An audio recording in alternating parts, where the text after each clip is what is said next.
बिस्मिल्लाहिर्रहमानिर्रहीम और अस्सलाम वालेकुम। 5 फरवरी और पाकिस्तान में बुध की शाम। आज अभी तक की अहम खबरें और मेरा तज्जिया। सबसे पहली खबर आपके सामने रावलपिंडी और इस्लामाबाद से रखते हैं, जहां पर इमरान खान के आर्मी चीफ को लिखे गए खत के बाद सिचुएशन गंभीर हो गई है। जी हां, सूरत हाल कुछ इस तरह से है कि जो इमरान खान ने आर्मी चीफ के नाम खत लिखा है, उससे मिलिट्री एस्टेब्लिशमेंट इस वक्त तो कम से कम बंद गली में दाखिल हो गई है। बंदूक तो है उनके पास, लेकिन मंतक की दुनिया में या मंतक के मैदान में उनके पास रास्ते नहीं रहे, ऑप्शन नहीं रहे।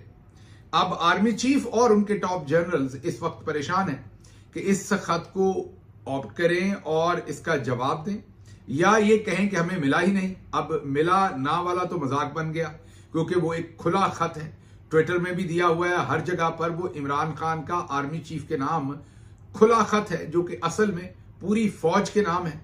और अब ये वाला तो काम चल नहीं सकता कि खत हमें मिला नहीं। तो अब सूरत हाल ये है कि मिलिट्री एस्टेब्लिशमेंट के जो डिफरेंट डिपार्टमेंट्स हैं वो कंफ्यूज है। मसलन आपारा से मुकम्मल ही डिफरेंट लाइन दी जा रही है टाउट सहाफियों को, और आईएसपीआर जो है वो कंप्लीटली डिफरेंट लाइन दे रहा है। एक ग्रुप ये लाइन दे रहा है कि इमरान खान लेट गए हैं, गुजारिश कर रहे हैं कि आप हमसे डील कर लें, इमरान खान ने कमजोरी दिखाई है। दूसरा डिपार्टमेंट ये कह रहा है नहीं, इमरान खान ने बदतमीजी की है आर्मी चीफ के साथ और धमकी दी है और फौज के अंदर इंतशार फैलाने की कोशिश की है। एक तीसरा ग्रुप है जो पॉलिटिकल लोगों को मैदान में उतार रहा है और कह रहा है कि ये 9 मई और शहबाज गिल ने जो बयान दिया था अगस्त 2022 को, ये वही थीम है और उसी की कंटिन्यूटी है। तो जो शहबाज गिल ने उस वक्त इमरान खान के कहने पर या उनके साथ मिलके एक साजिश रचाई थी, जो कि बाद में इन्होंने 9 मई के मुकदमात पे भी उसका बहुत जिक्र किया है, तो ये उसी की कंटिन्यूटी है। मतलब कि फौज के अंदर इंतशार और फौज के अंदर लड़ाई करवाने की ये साजिश है। अब ये 3 डिफरेंट स्ट्रेटजीज चल रही हैं, या 4 आप कह लीजिए। खत मिला ही नहीं कि मिला है, जवाब देना है कि नहीं देना। देना है तो क्या इमरान खान जो है वो एनआरओ मांग रहे हैं, गुजारिश कर रहे हैं, रिक्वेस्ट कर रहे हैं, लेट गए हैं, या इमरान खान ने हेड ऑन लिया है सारे इस कॉन्टेक्स्ट में और उन्होंने आर्मी चीफ को तंबीह की है कि वो अपनी पॉलिसी को बदलें, वरना फौज का और मुल्क का नुकसान हो रहा है। तो अब ये हैं वो 4-5 सिचुएशंस जिनके अंदर आर्मी चीफ आसिम मुनीर साहब और उनके इर्द गिर्द के जो लोग हैं वो इस वक्त फंसे हुए हैं। उन्हें ये समझ नहीं आ रही कि अब इस बयानिए को आगे देना कैसे। अब आपके सामने कुछ मैं चीजें रखता हूं। एक तो इमरान खान साहब ने आज जो बातचीत की है सहाफियों के साथ जेल में, वहां उन्होंने दोबारा जिक्र कर दिया है और डबल डाउन किया है उन्होंने अपनी पोजीशन से। मतलब कि जो ये बातें कर रहे थे उसकी बजाय उन्होंने और क्लैरिटी दे दी है। उन्होंने कहा कि मैंने कल ही जो खत लिखा है परसों, उसमें मैंने आर्मी चीफ को, जो फौज के नाम और आर्मी चीफ के नाम मैंने खत लिखा है, उसमें मैंने वाजे किया है कि आप अपनी पॉलिसीज बदलें। ये जो खलीज पैदा हो रहा है फौज और अवाम के दरमियान, ये बढ़ता जाएगा और इससे नुकसान ज्यादा होगा। मतलब उन्होंने मजीद इसके अंदर क्लैरिटी के साथ चीजें रख दी हैं। और जो लोग कह रहे थे एनआरओ मांग रहे हैं या दरखास्त कर रहे हैं, वो वाला तो अब भट्ठा गोल हो गया, वो वाला तो मंजन बिक नहीं सकता, क्योंकि आज इमरान खान साहब ने उस पर खुल के बात की है और क्लैरिटी दी है कि इससे फौज का नुकसान हो रहा है, पाकिस्तान का नुकसान हो रहा है, और अगर इन्होंने कंटिन्यूटी रखी लंदन प्लान की तो फिर मजीद नुकसान होगा। अब रुक जाया जाए और काफी है। साथ उन्होंने कहा कि हालात ऐसे हैं कि अदालत के वाजे अहकामात के बावजूद मेरी बीवी बुशरा इमरान को टारगेट किया जा रहा है और उनकी मुलाकात इमरान खान से न कल करवाई गई अदालत के ऑर्डर्स के बावजूद, न आज करवाई गई। तो अब ये तो वाजे हो गया। आपको भी ये बहुत अच्छा लगता है मंजन, जो लोग आपको बेचते हैं जी बैकग्राउंड में कोई ना कोई बात तो हो रही है, कहीं पे बैकग्राउंड में बात हो रही है। कल परसों भी तज्जियात आ रहे थे कि जी इमरान खान के साथ ऑलमोस्ट मामला तय हो गए हैं, बैकग्राउंड में बात हो गई है। तो अब आपने देखना है कि अगर बैकग्राउंड में बात हो गई हो तो इमरान खान की अपनी बीवी के साथ मुलाकात नहीं हो सकती। इमरान खान को खत लिखना पड़ेगा। अगर बातें हो रही होंगी, डीलें हो रही होंगी, तो क्या इमरान खान आर्मी चीफ के और आर्मी के नाम खुला खत लिखेंगे? कुछ दोस्तों से मेरी बात हुई, उन्होंने ये भी कहा कि ये खत जो है ये मिलिट्री के अंदर से ही लिखवाया गया है इमरान खान को कह के। मैं इससे भी एग्री नहीं करता, मैं इस तज्जिए के साथ भी एग्री नहीं करता। इमरान खान साहब एक तो किसी के कहने पर खत नहीं लिखेंगे, नंबर 1। नंबर 2, इसकी कोई मंतक और कोई बात, बेवजन बात है मेरे नजदीक, विद ऑल ड्यू रिस्पेक्ट, कि इस बात की कोई मंतक नहीं बनती। और अगर ऐसा हो तो आपको इमरान खान की जात के लिए कम से कम आसानियां मिलती हुई नजर आएंगी। ये नहीं होगा कि उनकी बीवी को मजीद टारगेट किया जाएगा और उनके साथ मुलाकात भी नहीं करने दी जाएगी। लेकिन आगे चलते हैं। हफीजुल्लाह नियाजी, जिन्होंने कसम खाई हुई है कि उन्होंने कभी भी he would never come slow, कि वो अपने आप को कंट्रोवर्शियल भी करना चाहते हैं और अपने जो पाकिस्तान की रवायात हैं, कल्चर हैं, उसमें कोई दुश्मन भी मुसीबत में हो तो लोग उसके ऊपर हमला आवर नहीं होते। हफीजुल्लाह नियाजी साहब माशाल्लाह वो रिश्तेदार हैं जो मुसीबत हो, जमाना अमन हो, जंग हो, अच्छे दिन हो, बुरे दिन हो, उन्होंने हमला आवर होना है, जिससे वो दिखाते हैं कि वो पाकिस्तान के जो कल्चर्स हैं, नॉर्म्स हैं, उनको कोई खास वो उस पर ना तवज्जो देते हैं ना सीरियस लेते हैं। उनका बस दिल है कि लोग उन्हें सीरियस ना लें, तो उन्होंने ऐसे तज्जिए देने जिनके अंदर कोई जान ना हो। अब उनका तज्जिया है कि इमरान खान के एस्टेब्लिशमेंट से मामला तय हो गए, मसला यह है कि कारकुनों को ये माल कैसे बेचेंगे। अच्छा, मैं अब आपके सामने 3-4 चीजें रख देता हूं। एक तो इमरान खान साहब ने हाल ही में जो पार्टी का रैंक एंड फाइल है उसके अंदर कुछ चेंजेस कह लें, नई जिम्मेदारियां कह लें, वो दी हैं। अगर इमरान खान के एस्टेब्लिशमेंट के साथ मामला तय हो गए हैं या तय हो रहे हैं तो फिर तो आप लोगों को नहीं चेंज करेंगे ना, क्योंकि उसी टीम के साथ ही मामला तय हो रहे हैं ना। फिर तो इमरान खान साहब पहले मामला तय करेंगे, जेल से बाहर आएंगे, फिर जाके कहीं टीम चेंज करेंगे। अगर ऐन दरमियान में वो किसी को नई जिम्मेदारियां दे रहे हैं, किसी से कोई जिम्मेदारी ले रहे हैं, किसी को दे रहे हैं, तो इसका मतलब है कि उनकी ज्यादा तवज्जो ये है कि वो जो जिम्मेदारियां हैं उनसे उन्होंने क्या अचीव करना। मतलब अगर तो बहुत ही किसी ठंडे बंदे को जिम्मेदारी दे रहे हैं तो इसका मतलब है कि साड़ी गल हो गई है, कोई एहतजाज की तैयारी नहीं है, कोई और मसला नहीं है। एक तरफ तो वो ये जिम्मेदारियां दे रहे हैं और ऐसे लोगों को दे रहे हैं जो एहतजाज करने की, जो खड़े होने की काबिलियत रखते हैं, नंबर 1। नंबर 2, उन्होंने 8 फरवरी का पूरी दुनिया के अंदर जो ओवरसीज पाकिस्तानी और पाकिस्तान के अंदर भी हैं, उन सबको कॉल दी गई है कि 8 फरवरी को आपने हर सूरत बाहर निकलना और एहतजाज करना है।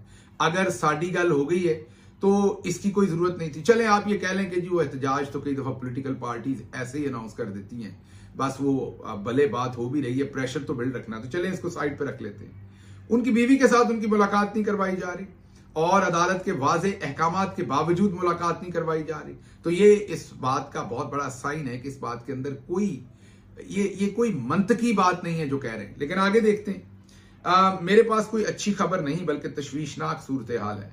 लग रहा है कि चीजें फाइनल क्लैश की तरफ की जानब जा रही हैं, क्योंकि एक और खतरनाक डेवलपमेंट यह है कि इमरान खान ने आर्मी चीफ को खत लिख दिया है। अब ये साफी है आमिर मतीन, आप उन्हें पसंद करें या ना करें, जहां पर बहुत सारे पाकिस्तान के सो कॉल्ड लिबरल ब्रिगेड जो किसी जमाने में वाकई एंटी इस्टेब्लिशमेंट अपनी सहाफत करते थे, लेकिन फिर वक्त के साथ साथ कायनात की टोकरी में बैठ के या शरीफ फैमिली को प्यारे हो गए या एस्टेब्लिशमेंट को प्यारे हो गए। उनमें आमिर मतीन एक ऐसे पाकिस्तानी जर्नलिस्ट हैं जिन्होंने अपने जमीर का कम से कम सौदा नहीं किया। उनकी बहुत सारी बातों से मुझे भी बहुत सारा इख्तलाफ होता है, कई तज्जियात से, कई उनकी अप्रोच से, लेकिन मैं उनकी इंटेग्रिटी पर कभी शक नहीं कर सकता। वो जितना भी काम कर सकते हैं उम्दा काम करते हैं। अब वो एक इंडिपेंडेंट सहाफी हैं जो हमें भी बहुत तनकीद का निशाना बनाते हैं, सभी को बनाते हैं। अब उनका ख्याल यह है कि फाइनल क्लैश की तरफ चीजें बढ़ रही हैं और मामला पहले से भी खराब हो गए। अब आप जरा गौर करें कि एक तरफ हफीजुल्लाह नियाजी और जो बहुत सारे और लोग ये तज्जिया दे रहे हैं पाकिस्तान के मीडिया में कि जो गल हो गई है, और बहुत सारे अच्छे जो प्रो डेमोक्रेसी लोग हैं या जो प्रो सिविलियन सुप्रीमेसी लोग हैं, वो भी यही तज्जिया दे रहे हैं कि कोई ना कोई बातचीत चल रही है। और आपका भी दिल यही करता है इस कॉन्स्पिरेसी पे बिलीव करने को, नाजरीन के तौर पे, कि यार कहीं ना कहीं तो बात हो ही रही है, पीछे अंदर खाते कोई गलत चल ही रही है, तो ये हो रही है। दूसरी तरफ आमिर मतीन का आप 2 टोक तज्जिया देख रहे हैं मैंने, और आपको यहां पर मैं वाजे कर दूं कि आमिर मतीन अरशद शरीफ के चंद जो 1-2 बहुत ही करीबी दोस्त हैं उनमें से एक हैं, और तकरीबन उसी तरह का जर्नलिज्म जो है वो आमिर मतीन भी करते हैं। मतलब कि जमीर शमीर को बेचने का कोई काम उनके यहाँ मौजूद नहीं है। हाँ, ये अलग बात है किसी से दोस्ती में, तल्लक में को थोड़ी बहुत किसी को ढील दे दे तो अलग बात है, लेकिन ये खरीदो फरोख्त वाला काम नहीं। अब अगली खबर देखिए, बानी पीटीआई का आर्मी चीफ के नाम खत एक चार्जशीट है। अब ये कौन कह रहा है? इरफान सिद्दीकी। इरफान सिद्दीकी कह रहे हैं कि आर्मी चीफ को चार्जशीट कर दिया इस खत में। यही तज्जिया मैंने आपको पहले दिन दिया था, अब नून लीग यही कह रही है। अगर बातचीत हो रही होती तो फिर इरफान सिद्दीकी ये ना कहते, नून में से कोई और कहता भी तो समझ आती। उसकी वजह क्या है? उसकी वजह यह है कि Irfan Siddiqui army chief general Asim Munir साहब के उस्ताद हैं और कहा जाता है कि ये जो नून लीग की डील करवाई गई है इसमें इनका कलीदी किरदार है। मतलब कि वो नून से भी ज्यादा इस वक्त army chief general Asim Munir के करीब हैं। तो इनका ये तज्जिया और इनकी ये बात कहनी, इससे बिल्कुल भी अंदाजा आप नहीं लगा सकते कि कोई बातचीत हो रही है। इससे बड़ा वाज़ेह है कि बातचीत नहीं हो रही। आमिर मतीन साहब का ही तज्जिया दुरुस्त है और वो ये है कि मामला फाइनल क्लैश की तरफ कहीं पर बढ़ रहे हैं। अगली खबर जो है वो मियां जावेद लतीफ साहब की है। मियां जावेद लतीफ साहब कह रहे हैं कि मुदाखलत रोज बरोज बढ़ती जा रही है। कभी सिविलियंस का हिस्सा ज्यादा होता था, आज सिविलियंस का हिस्सा सबसे कम है। हुकूमत के पास सादा अक्सरियत नहीं, बैसाखी हटेगी तो क्या अंजाम होगा। ये वो गीत गाते हैं, ये वो वाले कवाल हैं साइड पर जिनका गला खराब है, मुंह में पान ज्यादा रखा हुआ है, उम्र ज्यादा हो गई है।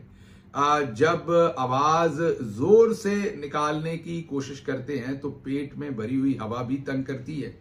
तो ये बस ज्यादा ताली बजाने पर जो है वो तवज्जो देते हैं। पूरा जो कवाली का एक पूरा सिस्टम है उसमें, लेकिन कभी कभी फिर नवाज शरीफ साहब इनको चुटकी काटते हैं तो फिर ये वो जो लंबी वाली आ निकालते हैं वो आ कम निकलती है और पता नहीं फिर क्या क्या निकलता है इनकी आ के दरमियान। इनको नहीं जिताया गया था फॉर्म 47 पर, यही इनका गिला है और ये बार बार कहते हैं कि नवाज शरीफ को गुलाम रखा गया है, नवाज शरीफ को कैद करके रखा गया है, उसे आजाद करें।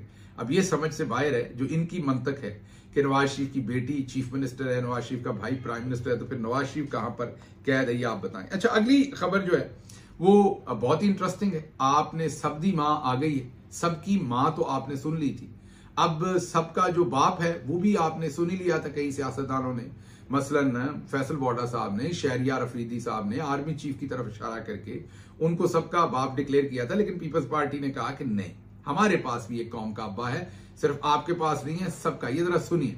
एक बैठा साडा बाबा और मेरा बाबा कल्ले तो नहीं, ये यूसर रजा तोड़े सारे दा प्यो है ना, साडा रहबर है, साडा मालिक है, साडी खुशी गमी दा, साडी नौकरियां, सड़कां, बिजलियां, एयरपोर्ट, लटरम पटरम सब कुछ तोड़ी जोरी सट दिता है। कहले यूसुफ रजा गिलानी ने। सुन लिया आपने, ये यूसुफ रजा गिलानी साहब के साहबजादे हैं। उन्होंने कहा कि वो सिर्फ मेरा बाप नहीं है, आप सबका बाप है। मैं इस पर मेरा नहीं ख्याल को तज्जिया दूंगा, बस तालियां बजाऊंगा। आप गौर कीजिए कि इनको कितना एतमाद है कि सामने बैठी अवाम जाहिल है। हालांकि अवाम जाहिल है नहीं, लेकिन इन्हें कितना एतमाद है कि अवाम जाहिल है। इन्हें कितना एतमाद है कि अभी भी ये 1990 वाली फिल्में चला सकते हैं और लोगों को बेवकूफ बना सकते हैं। और उसने कहा कि एयरपोर्ट भी फेंक दिए हैं आपके कदमों में, और ये भी कर दिया और वो भी कर दिया है, और यूसुफ रजा गिलानी ने जो है वो काम उठा दिया है। बहरहाल मैं जो सामने बैठे हुए थे उन सबको, ये नए अब्बा जी जो आपको दिए हैं उनके बेटे ने, ये आप सबको मुबारक हो, मैं यही कह सकता हूं। अच्छा जी, अगली खबर जो है कि डॉक्टर आसिम रूए रवां के तौर पर साथ नजर आए हैं, और साथ नजर आए हैं वो जब जरदारी साहब चाइना जा रहे थे तो तब वो बिल्कुल साथ खड़े नजर आए। जरदारी साहब ने बिल्कुल जहाज की सीढ़ियां चढ़ने के बाद सदर ट्रंप की तरह हाथ हिलाया। ये अलग बात है कि जब वो हाथ हिला रहे थे तो सामने कोई नहीं खड़ा था। मैं दुरुस्त कह रहा हूं, मजाक नहीं कर रहा।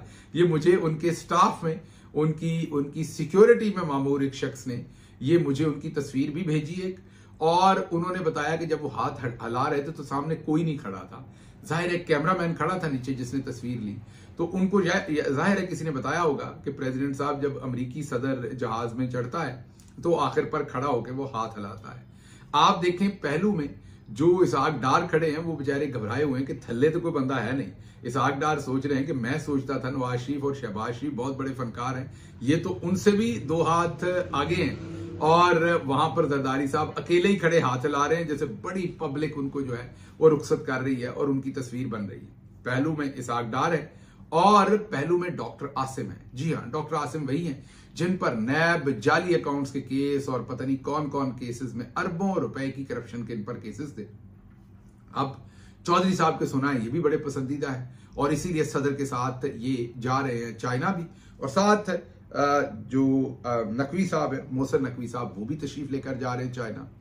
और उन्होंने एक नया कारनामा अंजाम दिया। आपको पता ही है, जब वो अमेरिका गए थे तो वहां पर उन्होंने कारनामा ये अंजाम दिया था कि उन्होंने कहा था कि उन्होंने एक थिंक टैंक के फंक्शन में उन्होंने शमूलियत की थी, और फंक्शन वो एंटी चाइना था। वो थिंक टैंक ही एंटी चाइना है, या फोरम जो है।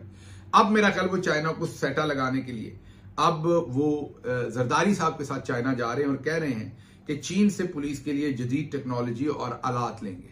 अब ये अपने मामलात को सेट करने के लिए चाइना में कोई लॉबी शॉबी करेंगे और चाइना में किसी कॉन्ट्रैक्टर को बड़े पैसों में ये टेक्नोलॉजी और आलात खरीदेंगे वहां से, और बीच में पता नहीं अब ये कमीशन किस किस को मिलता है और किकबैक्स किस किस को मिलते हैं। लेकिन ये बात तय है कि ये सेटा लगाने जा रहे हैं। जो कुछ इन्होंने चाइना के बारे में कहा था, अब उसको जरा हैंडल करने जा रहे हैं। अगली खबर जी, पाकिस्तान का हर 25वां शहरी, जी हां 4 से 5% आबादी, ये छोटा नंबर नहीं है, हर 25वां शहरी हेपेटाइटिस का शिकार है। आप दुरुस्त सुन रहे हैं, पाकिस्तान का हर 25वां शहरी हेपेटाइटिस का शिकार है। और उसकी वजूहात आपको पता ही हैं, गंदा पानी, आलूदगी, हाइजीन और दूसरे तमाम चीजें जो हैं शहरियों को मैसर नहीं है। और हेपेटाइटिस का मतलब आप समझ ही सकते हैं, जिगर और पूरे जिस्म की जो तबाही। और इसीलिए शायद हमारे यहाँ जो एवरेज लोगों की लाइफ एक्सपेक्टेंसी है वो बहुत लो है, और उसके अलावा 50 साल से ऊपर आप लोगों को मिले तो ऐसा लगता है कि जैसे वो 80 साल के हैं। और उसकी वजह बेवक्त की बीमारियां, वैसे बीमारी तो कोई भी वक्त उसका नहीं होता, लेकिन लोगों को अर्ली एज में ही हेपेटाइटिस सी और पता नहीं कौन कौन सी बीमारियां, और इस पर हमारे चौधरी साहब की कोई तवज्जो नहीं है। हमारे चौधरी साहब की तवज्जो है उन चोरों डाकुओं को इंस्टॉल करने की जो लूट कर यहां से सारे मामला जो है वो बाहर ले जाए। अच्छा जी, अगली कुछ इंटरनेशनल खबरें हैं जिनका पाकिस्तान के ऊपर गहरा असर होना है। एक तो भारतीय वजीर आजम नरेंद्र मोदी को अगले हफ्ते अमेरिकी सदर डोनाल्ड ट्रंप से मुलाकात की दावत दे दी गई है। अब जरा आप इंपॉर्टेंस चेक कीजिए। अभी तक जो ट्रंप है उनकी जो मीटिंग्स हुई हैं वो आप खुद ही देख लीजिए। हेड ऑफ स्टेट्स, अभी तक इजरायली हेड ऑफ स्टेट के साथ उनकी हल्फ लेने के बाद मुलाकात हुई है। उसके बाद उन्होंने अब जो मुलाकात कर रहे हैं वो इंडियन प्राइम मिनिस्टर के साथ कर रहे हैं। तो आप जरा अमेरिका, इजराइल, इंडिया, आप जरा जो ब्लॉक बन रहे हैं और उनके अंदर जो इंपॉर्टेंस है उसको आप खुद ही देख लीजिए। ये अलग बात है कि हमारा चौधरी जो है वो अभी वही पुराना मंजन ही हमें बेचने की कोशिश कर रहे हैं और लोगों को गुमराह कर रहे हैं। इसी वजह से इमरान खान ने जो खत लिखा है जेल से, क्योंकि वो एक स्टेट्समैन है, उन्होंने पूरी फौज को मुखातिब करके जो खत लिखा है कि ये चंद शख्सियात जो हैं वो आपको भी डुबो रही हैं, मुल्क को भी डुबो रही हैं, तो आप सब इकट्ठे बैठ के इस मामले से विड्रॉ कीजिए। उसमें उन्होंने हल भी बताया। उन्होंने कहा इस चीज से डिपार्चर किसी ने बाहर से नहीं करवाना, ये फौज को खुद ही बैठ के इस मामले को सुलझाना पड़ेगा। ये फौज को आपस में बैठ के बातचीत करनी पड़ेगी कि हम किधर जा रहे हैं, क्योंकि मुल्क के बाहर जो मामला चल रहे हैं वो इतने आसान नहीं है जितने मामला जो है वो मुल्क के अंदर है। तो बहरहाल ये एक बहुत ही डेंजरस सिचुएशन पाकिस्तान के लिए क्रिएट हो रही है। ओवरऑल जो सिनारियो है उसकी कुछ और भी वजूहात हैं जो हाल ही में सदर ट्रंप ने बयान दिया है गजा की पट्टी के बारे में, गजा स्ट्रिप के बारे में, कि उसको हम अपने कंट्रोल में ले लेंगे और उन लोगों को कहीं और बसाएंगे। और ये आप इससे खुद समझ सकते हैं कि वहां पर अगर अमेरिका उसको अपने कंट्रोल में ले लेता है, दूसरे लफ्जों में उस पर भी इजराइल का कब्जा हो जाता है और उन तमाम लोगों को निकाल के कहीं और भेज दिया जाता है। तो ये सारी सिचुएशन क्या है। और ये कह देना कि सऊदी अरब जो है वो फलस्तीनी स्टेट को नहीं मांग रहा, वो विड्रॉ कर चुका है इससे, और आगे से सऊदी अरब का कहना कि ऐसा नहीं है, हम फलस्तीन स्टेट मांगना चाहते हैं। इससे सऊदी अरब के ट्रंप के जो रिलेशनशिप में वो भी आपके सामने इससे निकल कर सामने आ रहे हैं। तो हमारे चौधरी साहब ने जो पाकिस्तान के अंदर बातें सुनाई हुई थी कि साड़ी गल हो गई है और सऊदी अरब के थ्रू हो गई है, वो अब आपको सारी समझ आ रही होगी कि ओवरऑल सिनारियो क्या है। लेकिन बजाय इसके कि हम खित्ते की बदलती हुई सूरत हाल को देखें और मामले की नजाकत को समझें, ज़ल्मे खलीलजाद साहब ने भी एक ट्वीट किया है कि अगर इमरान खान को मजीद जेल में रखा गया तो पाकिस्तान दिवालिया हो जाएगा। अब उन्होंने सिर्फ इकोनॉमिक साइड पे बात की है। ज़ल्मे खलीलजाद को भी पता है कि पाकिस्तान दिफाई साइड पे, सिक्योरिटी की सिचुएशन पे और जो जियोपॉलिटिकल सिचुएशन है उस पे पाकिस्तान कितनी बड़ी मुसीबत में चला जाएगा वो उनको अदराक है। लेकिन अदराक नहीं है तो जनरल आसिम मुनीर साहब को नहीं है और उनके साथियों को नहीं है कि इस मामले को खत्म करें। और ये जो घर के अंदर डिवाइड है, आपने जो अपना एक्सेसिव रोल किया हुआ है और आप आइन पर वापस नहीं जा रहे, वो आप जाइए और फौरी तौर पर इस मसले को हल कीजिए। मुझे यहां से इजाजत दीजिए। अल्लाह आपका हामी नासिर हो। पाकिस्तान जिंदाबाद।